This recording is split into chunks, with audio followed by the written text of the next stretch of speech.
आप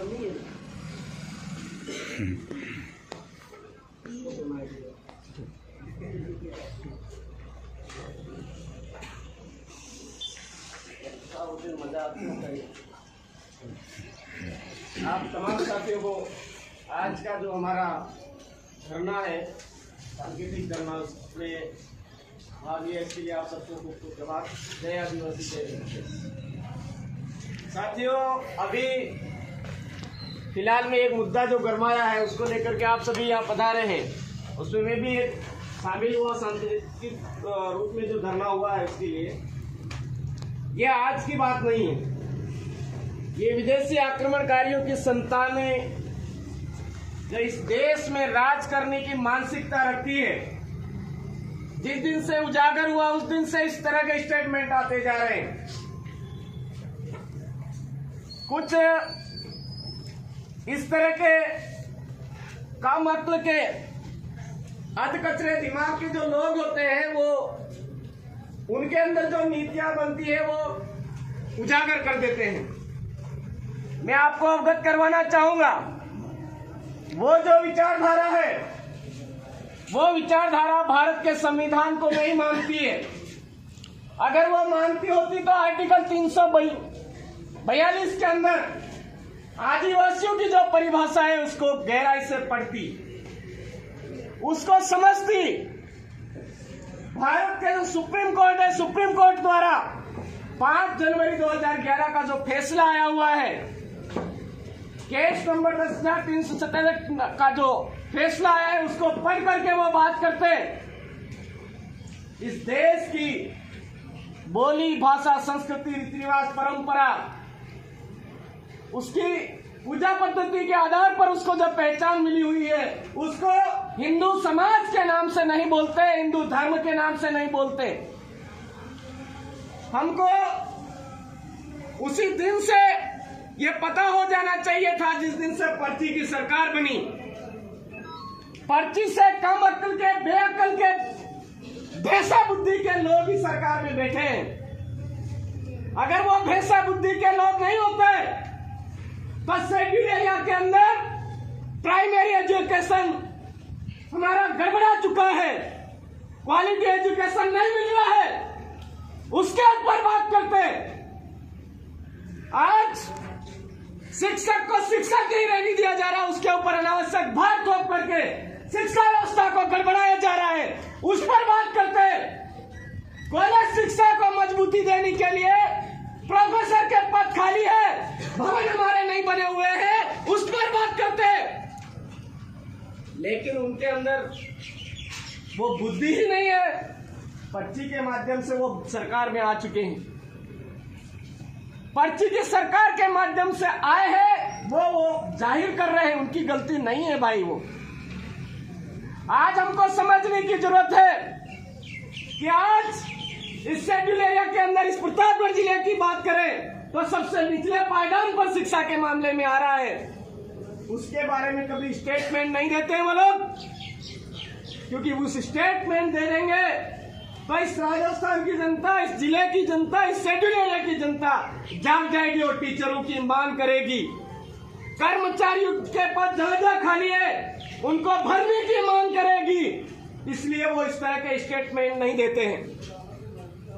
वो इस तरह की नीतियां चला रहे हैं कि शेड्यूल एरिया के अंदर जो जमीन है उसको जिस तरह से हड़पा जाए, शेड्यूल एरिया के अंदर जंगल जमीन है उसको कैसे खत्म किया जाए, शेड्यूल एरिया के अंदर लोगों को नपुंसक कैसे बनाया जाए, ऐसी कंपनियां कैसे स्थापित किया जाए, वो सरकारी नीतियां बना रही है। हमको समझने की जरूरत है। इसके अंदर केवल पर्ची सरकार ही शामिल नहीं है, हमारे काले अंग्रेज के रूप में शासन में बैठे हुए लोगों के साथ प्रशासन के लोग भी सम्मिलित हैं। यहाँ पर जो हमारी डिमांड्स है, लंबे समय से देश का मालिक करता आ रहा है, लेकिन प्रशासनिक अधिकारी जब भी मूल बात की बात आती है उस टाइम में गायब रहते हैं। किसी भी अधिकारी ऑफिस में हम ज्ञापन लेकर के जाते हैं देश के मालिकों की मूल समस्या को लेकर के जाते हैं, उस दिन अधिकारी गायब रहते हैं। ये कोई आज नई बात नहीं है। यहाँ पर आज एसडीएम कार्यालय में जाकर के हम खड़े रहते हैं, तहसील कार्यालय में जाकर के खड़े रहते हैं, कलेक्टर कार्यालय में जाकर के खड़े रहते हैं, हमको कहीं पर भी न्याय नहीं मिलता है। आज 5th शेड्यूल की बात करें तो 5th शेड्यूल के क्या प्रावधान है? उस प्रावधानों के विपरीत शेड्यूल एरिया की जमीनों को हड़पा जा रहा है, शेड्यूल एरिया की शिक्षा व्यवस्था को खत्म किया जा रहा है, शेड्यूल एरिया के जल जंगल जमीन को खत्म किया जा रहा है। उस पर ये नेता लोग, पर्ची सरकार वाले लोग बात नहीं करते हैं। मेरे भाइयों, इस इलाके के अंदर हमको पानी की जरूरत है, इस पर बात नहीं करते हैं। इस इलाके के लोगों को रोजगार की जरूरत है, यहाँ पर हजारों के रूप में पलायन हो रहा है, उसके ऊपर बात नहीं करते हैं। हम सबको समझने की जरूरत है, यहाँ की डीएलसी, जमीनों की डीएलसी कम होनी चाहिए, ज्यादा होनी चाहिए। वो फैसला ग्राम सभाओं को लेने का अधिकार है, लेकिन ग्राम सभाओं को अवगत नहीं करवाया जा रहा है, आम जन को जागरूक नहीं किया जा रहा है, और कलेक्ट्री के अंदर बंद कमरों में मीटिंगें करके उनकी मन मर्जी से वो लेकर के चले जा रहे हैं। तो हम सबको ये समझने की जरूरत है मेरे साथियों, ये पार्टी की सरकार हमको आज बाप पूछ रही है, हमको जरूरत है इनके भी बाप पूछने की जरूरत है। हमारा डीएनए इस देश के मूल बीज का है, वो हम तो जानते हैं। तुम बेअक्ल के जाहिल लोग हमसे पूछने का अधिकार नहीं रखते हो, हम पूछने का अधिकार रखते हैं, क्योंकि देश के मालिक हम हैं। आज हिंदू लोग के अंदर हिंदू विवाह अधिनियम आदिवासियों पर लागू नहीं होता है, उन भड़वों को पता है। हिंदू उत्तराधिकार अधिनियम उनके ऊपर लागू नहीं होता है, उन भड़वों को पता है।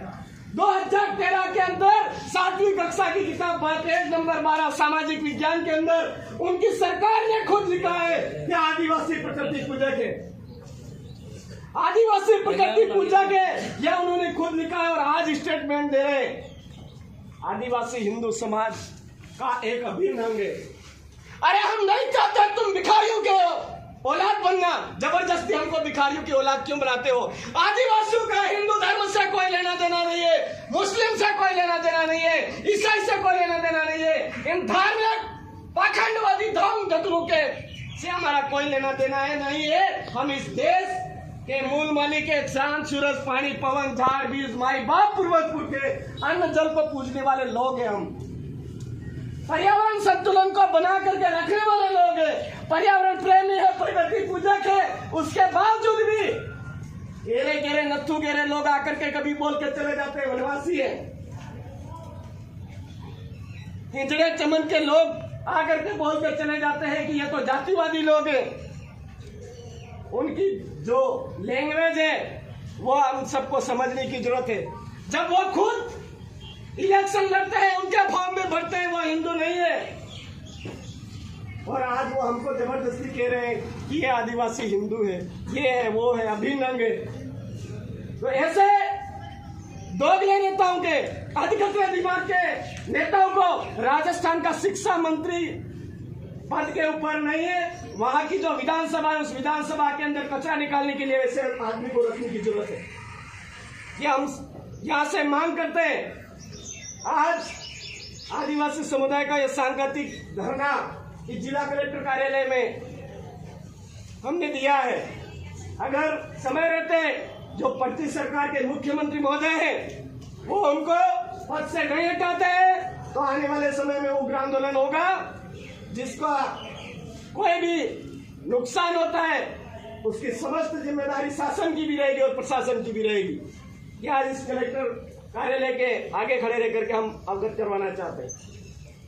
मैं ज्यादा ना बोलते हुए हमारा आज का जो मूल उद्देश्य है उन मूल उद्देश्यों को लेकर के हम ज्ञापन सौंपेंगे, और यहाँ पर आज हम हमारे यहाँ से वो चाहते ही हैं तो कुछ ब्लड सैंपल भी भेजेंगे, बाल भी भेजेंगे, नाखून भी भेजेंगे, लेकिन प्रशासन जिम्मेदारी से शासन तक पहुंचा दे, ये हमारा निवेदन है। आप तमाम साथियों ने यह समय दिया, उसके लिए धन्यवाद।